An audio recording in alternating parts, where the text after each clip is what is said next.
Hello बच्चों, welcome back to my channel. तो आज हम एक बहुत इंटरेस्टिंग टॉपिक पढ़ने वाले हैं, दैट इज क्रच वॉकिंग।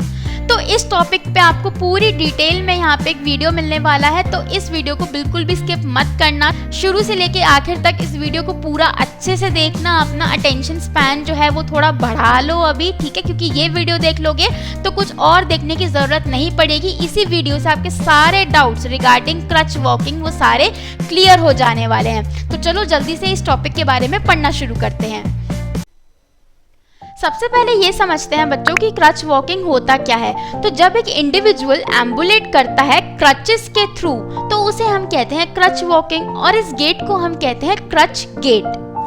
अब देखो, क्रच वॉकिंग जो होती है ना, वो 3 तरीके से इंडिविजुअल कर सकता है depending upon the condition of the patient. या तो बिल्कुल नॉट वेट बेयरिंग कंडीशन हो पेशेंट की, या पार्शियल वेट बेयरिंग हो, या फिर फुल वेट बेयरिंग हो। अब इन तीनों का मतलब वैसे तो मैंने अपने इस इंट्रोडक्शन टू मोबिलिटी एड्स वाले वीडियो में बताया था, अगर आपने नहीं देखा हो तो देख लेना। बट यहाँ पे मैं आपको एक ओवरव्यू दे देती हूँ कि ये तीनों चीजें होती क्या हैं।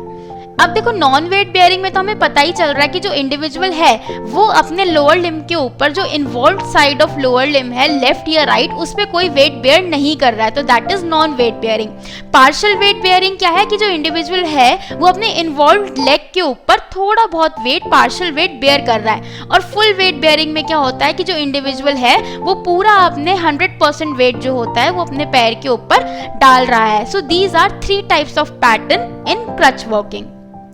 तो जो थेरेपिस्ट का यहाँ पे क्या काम होता है कि depending upon the condition of the patient कि वो पार्शियल वेट बेयरिंग में है, फुल वेट बेयरिंग में है, या फिर नॉन वेट बेयरिंग में है, तो हमें पेशेंट की कंडीशन के अकॉर्डिंग उनको जो क्रच का पैटर्न होता है, क्रच वॉकिंग जो होती है, वो उन्हें सिखाना होता है। तो क्रच वॉकिंग सिखाने से पहले उसके जो भी इंस्ट्रक्शंस होते हैं या फिर उन्हें कैसे चलना है, क्या सेफ्टी मेजरमेंट्स होती हैं, क्या सेफ्टी मेजर्स होते हैं, वो सारी चीज़ें हमें उन्हें पहले से ही समझानी होती हैं। अब एक जनरल रूल की बात करें तो नॉन वेट बेयरिंग जो गेट होता है बच्चों क्रच वॉकिंग का, उसमें जो गुड है, गुड क्रच और गुड लिम, वो पहले आगे जाता है ना। पार्शियल वेट बेयरिंग में क्या होता है, जो बैड क्रच है या फिर जो बैड लिम है वो पहले आगे रखते हैं हम। फुल वेट बेयरिंग में भी बैड क्रच या बैड लिम हम आगे रखते हैं। अगर आपको नहीं समझ आया हो तो मैं एक बार फिर से समझा देती हूँ इस चीज को। जब आप चलते हो, है ना, तो आपके जो दोनों पैर होते हैं वो इस तरीके से अलाइन होते हैं एक दूसरे के बराबर, पर कोई पैर पहले आगे आता है, फिर अल्टरनेटिवली दूसरा पैर आगे आ जाता है। क्रच वॉकिंग में क्या होता है, जब जो इंडिविजुअल है जो नॉन वेट बेयरिंग में है उसका तो ऑब्वियसली गुड पैर ही सबसे पहले आगे बढ़ेगा, क्योंकि उसके पास सिर्फ एक ही पैर है, दूसरे पैर पे तो वो वेट ले ही नहीं रहा है। तो इसमें आपका गुड क्रच और गुड लिम आगे आता है पहले। पार्शियल वेट बेयरिंग में और फुल वेट बेयरिंग में जो आपका इन्वॉल्व्ड पैर है, जिस पैर में आपको, जिस लेग में पेशेंट को प्रॉब्लम है, वो पैर पहले आगे आता है। अब नॉन वेट बेयरिंग की बात करें तो यहाँ पे जो अफेक्टेड लेग होता है वो कभी भी वेट बेयर नहीं करता, हेंस द नेम, है ना। तो पेशेंट जो होता है वो एक ट्रायंगुलर बेस पे स्टैंड होता है। कैसे? क्योंकि देखो उसके दोनों हाथ में क्रचेस हैं, दोनों हाथ में क्रचेस हैं और एक उसका पैर है, तो 2 क्रचेस के निशान और एक उसके पैर का निशान, तो ये एक ट्रायंगुलर बेस बना देते हैं। तो इसे हम कहते हैं कि the patient stands with the triangular base. अब नॉन वेट बेयरिंग में जो क्रचेस होते हैं उनके थ्रू हम 3 तरीके से चल सकते हैं, 3 point gait, 2 point gait and 4 point gait. 4 point gait को हम शैडो वॉकिंग भी कहते हैं। नॉन वेट बेयरिंग में जो 3 पॉइंट गेट होता है बच्चों, ये कैसे करते हैं हम, पेशेंट ने क्रचेस पकड़े हुए हैं तो सबसे पहले जो अनअफेक्टेड साइड का क्रच है ना, वो आगे की तरफ जाता है, फिर आपका अफेक्टेड साइड का क्रच आगे की तरफ जाएगा, एंड देन जो पेशेंट है वो अपना पैर आगे की तरफ लेके जाएगा। So first is unaffected crutch, then is affected crutch and then is the unaffected leg in 3 point gait non weight bearing.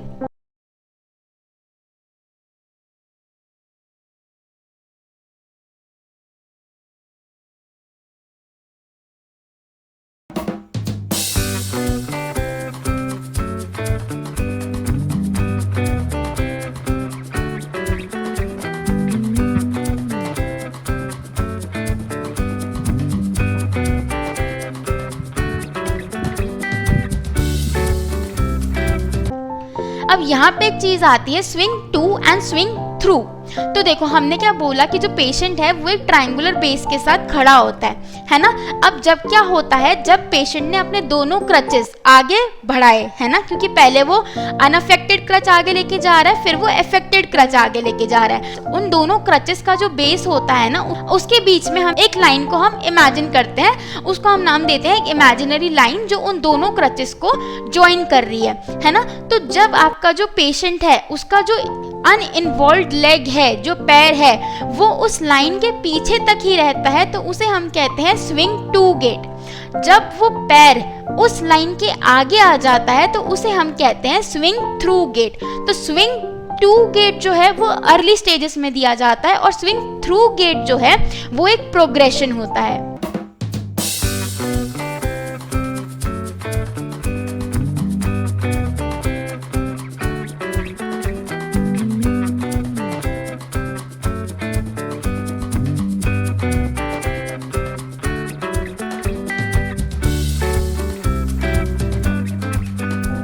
Next is the 2 point gait, यानी कि नॉन वेट बेयरिंग में जो 2 पॉइंट गेट होता है उसमें दोनों crutches को एक साथ पेशेंट आगे रखता है, उसके बाद अपना जो अनअफेक्टेड लेग है उसको आगे लेके जाता है। यहाँ पे भी सेम फॉलो होता है, swing to and swing through.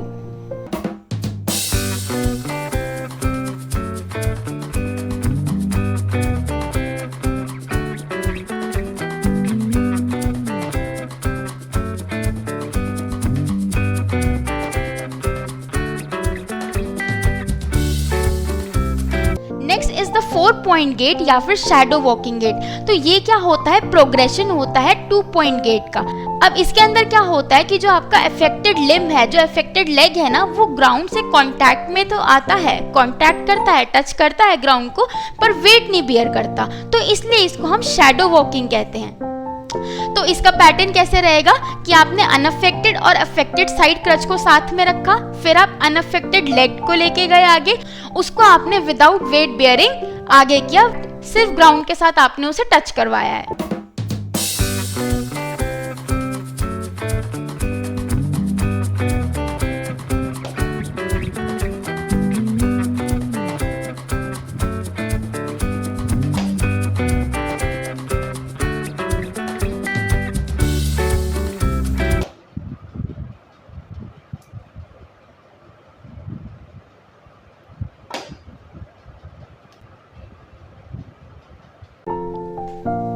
Next is the partial weight bearing, जिसको हम PWB भी कहते हैं। सो ये प्रोग्रेशन होता है नॉन वेट बेयरिंग का, जो शैडो वॉकिंग हमने पढ़ा उसका।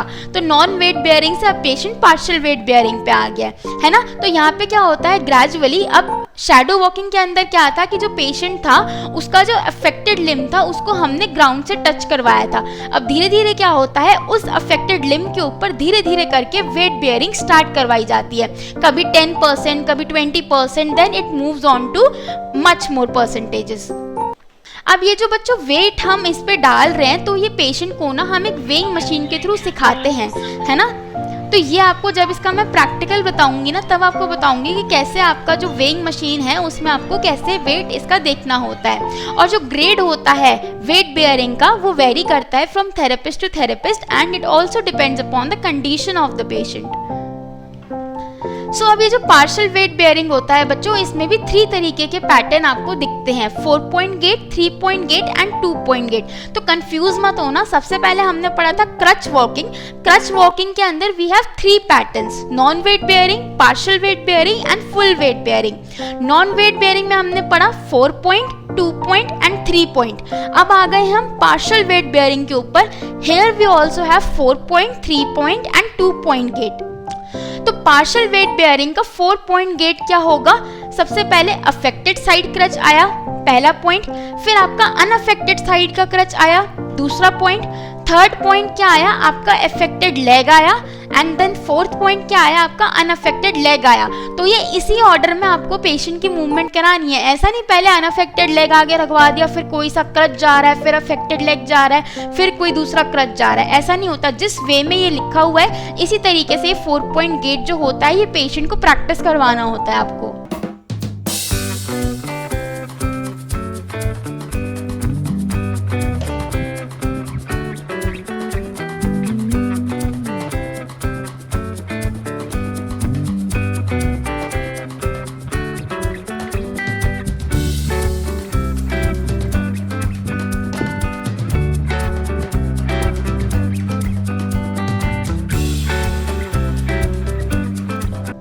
Next is the 3 point gait of partial weight bearing. तो इसमें दोनों क्रचेस एक साथ, फिर affected leg and then the unaffected leg. So this becomes the 3 point partial weight bearing gate.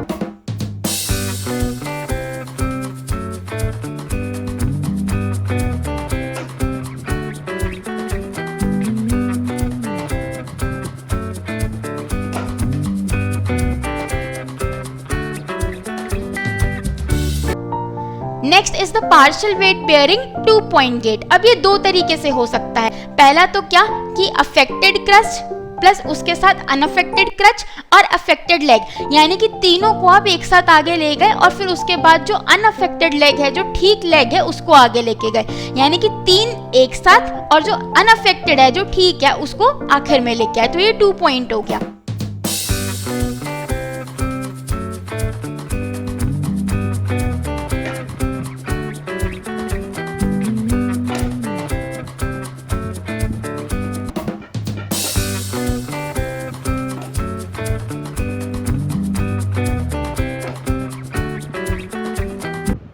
दूसरा तरीका क्या हो सकता है, अनअफेक्टेड क्रच है और जो अफेक्टेड लेग है, यानी कि अपोजिट होंगे ना वो। अनअफेक्टेड क्रच है यानी कि अनअफेक्टेड साइड का क्रच है, प्लस उसके जो अपोजिट अफेक्टेड लेग है उसको आगे लेके गए, यानी कि यहाँ पे रेसिप्रोकल है। और फिर जो अफेक्टेड क्रच है और उसके अपोजिट जो अनअफेक्टेड लेग है उसको साथ में लेके गए। तो यानी कि यहाँ पे ऑल्टरनेट मूवमेंट्स हो रही हैं। तो ये भी आपका 2 पॉइंट गेट हुआ किसका, पार्शियल वेट बेयरिंग।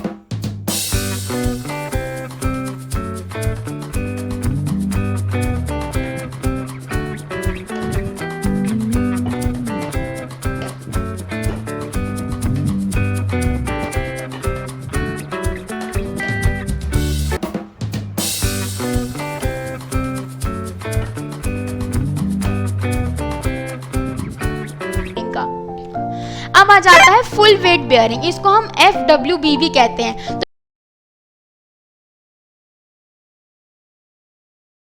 तो ये प्रोग्रेशन होता है किससे, फ्रॉम पार्शियल वेट बेयरिंग। पहले नॉन वेट बेयरिंग, फिर partial weight bearing and then comes the full weight bearing. तो ये प्रोग्रेशन हुआ। तो इसमें जो वॉकिंग पैटर्न रहता है ना, वो सेम रहता है like the partial weight bearing. So बच्चों, this is all about crutch walking. तो अगर आपको कोई भी डाउट हो या आपको कोई चीज़ नहीं समझ आ रही हो तो आप मुझसे कमेंट्स में ज़रूर पूछना। और अगर आप इसका प्रैक्टिकल वाला पार्ट भी पढ़ना चाहते हो तो मुझे वो भी कमेंट्स में बताना, मैं आपको इसको प्रैक्टिकली भी डिमॉन्स्ट्रेट करके बताऊंगी। Thank you. Till then, like, share and subscribe to my channel. Thank you.